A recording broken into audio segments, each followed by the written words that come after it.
Lovers all over the world, ẹ ṣé àdúpẹ́, I really appreciate yín.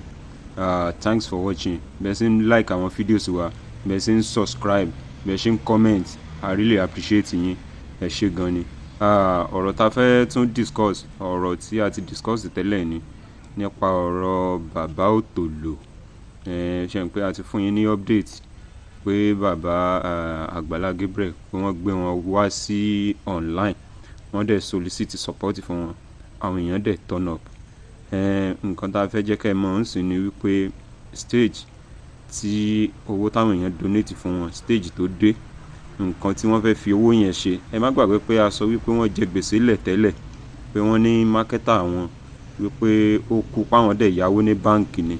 So a ti mọ orúkọ báǹkì tán ti yáwó, Ecobank iná ti yá owó. So kọ́lọ́hun dẹ̀ ṣàánú èèyàn. Wọ́n ní kádàrá ó máa ń sàn lọ bí odò, so sábàbí náà ó máa ń sàn lọ bí odò.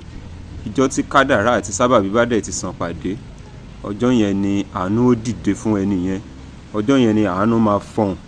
Bẹ́ẹ̀ ni, ọjọ́ yẹn ni àánú máa fọ̀n, ọjọ́ yẹn ni ìlérí Olúwa máa ṣẹ nínú ayé ẹni yẹn nígbà tí kádàrá àti sábàbí bá ti sàn pàdé. A rí Pastor Gabriel Agbala Jesu gẹ́gẹ́ bí oní sábàbí. Bẹ́ẹ̀ ni, because Ọlọ́run ló máa ń ṣe nǹkan fún yàn, Ọlọ́run ló máa ń ṣe nǹkan fún yàn. So àwọn èèyàn ti dá owó fún bàbá Otolo, owó wọn dẹ̀ ti wọ 5,130,000 plus ìní owó wọn wọ̀. And then àwọn bank, àwọn Ecobank wọ́n ti pè wọ́n ní kán san nínú gbèsè tán jẹ, because gbèsè yẹn wọ́n ló wọ 9 million, wọ́n wá ní kán san 3 million 2 iná ní kán san nínú gbèsè wọn. So bàbá parí olódó, ẹ má bínú pé à ń dákọ̀ bàbá parí olódó, bàbá Otolo, ẹ rí pé ó kọ́ wọn fẹ́ papọ̀ díẹ̀ náà, bàbá Otolo. So wọ́n ti wá sọ wípé àwọn máa san 2,200,000, pé ó máa wá kù 1 million naira tí pé àwọn máa fẹ̀lẹ̀lẹ̀ san yẹn. So ibi tó ti ń ṣe léyìí náà ni ìyá kan tún ti pè wọ́n wípé wọ́n gba napo, ṣe pé napo náà gbà ni wọ́n fi ń dá owó báǹkì yẹn padà, ni ìyàwó wọn fi ń ṣiṣẹ́ tí ìyàwó wọn fi ń ta bàtà lẹ́sẹ̀ títì. So àwọn oní napo yẹn náà pè wọ́n pé 600,000 pé àwọn máa gbà 600,000 náà yá wọn. Ọ̀dọ̀ a rí àwọn tán yá bàbá yìí lówó bú, because ẹni tó bá yáyàn lówó náà, ẹni yẹn ó fẹ́ ṣàánú èèyàn náà ni, àti ẹ̀ lè sọ pé ó fẹ́ gan, ẹni yẹn ṣàánú èèyàn ni, ẹni yẹn bóyàn láṣìírí ni.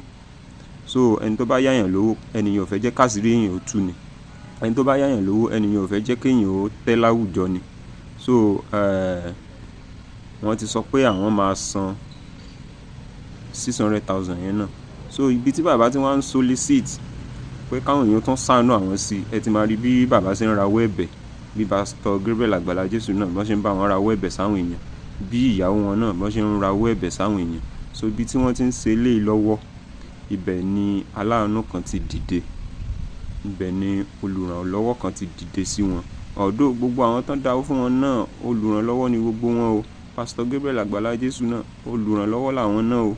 So ibẹ̀ ni wọ́n ti fún wọn ní a plot of land ní Ikorodu, because ẹ mọ̀ wípé Ògbómọ̀ṣọ́ ni bàbá sọ pé àwọn fẹ́ kọ́lé sí tẹ́lẹ̀, bọ̀ bàbá tún wá dárò wípé iṣẹ́ tíátà táwọn ń ṣe, ìgbà táwọn ti lè relocate sí Ògbómọ̀ṣọ́, nígbà táwọn ò ti lè rówó san mọ́ owó gbèsè yẹn, tí gbèsè yẹn ti lé àwọn lọ sí Ògbómọ̀ṣọ́, wọ́n ní àwọn èèyàn ò ti fi bẹ́ẹ̀ pè àwọn sí iṣẹ́ tíátà mọ́, pé ìdí ni táwọn tún fi wá rò pé táwọn bá sì wà ní Èkó, pé bẹ́ẹ̀ yẹn pé ọ̀pọ̀lọpọ̀ iṣẹ́ táwọn máa ń ṣe, pé eré orí ìtàgé yẹn pé Èkó ni àwọn tí máa ń ṣe ọ̀pọ̀lọpọ̀ iṣẹ́, pé eléyìí táwọn máa ń ṣe ní bí Ọ̀ṣun, Èkìtì, Oǹdó pé kò kí ń sábà pọ̀, pé táwọn bá dé ráyè stable sí Èkó, wípé a tún bẹ́tà, àwọn èèyàn á tún máa rántí àwọn páwọn sì ń ṣe tíátà, wípé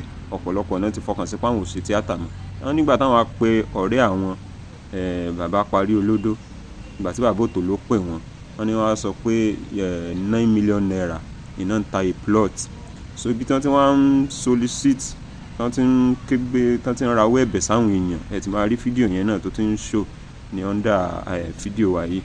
Ibẹ̀ ni aláàánú kan ti wá dìde sí wọn wípé kí wọ́n lọ gba a plot of land ní Ìkòròdú. Ṣé ẹ wá rí wípé kádàrá àti sábàbí sẹ́rí pé bí odò ni. So méjèèjì ti sàn pàdé nínú ayé bàbá Otolo báyìí. Méjèèjì ti sàn pàdé nínú ayé wọn. So ìlérí Ọlọ́run ó ti fọ̀n fún wọn. Ìlérí Ọlọ́run ó ti ṣẹ. Ìlérí Ọlọ́run ó ti wá sí ìmúṣẹ nínú ayé wọn. Adẹ̀kí Pastor Gabriel Agbala Jesu náà wọ́n really try.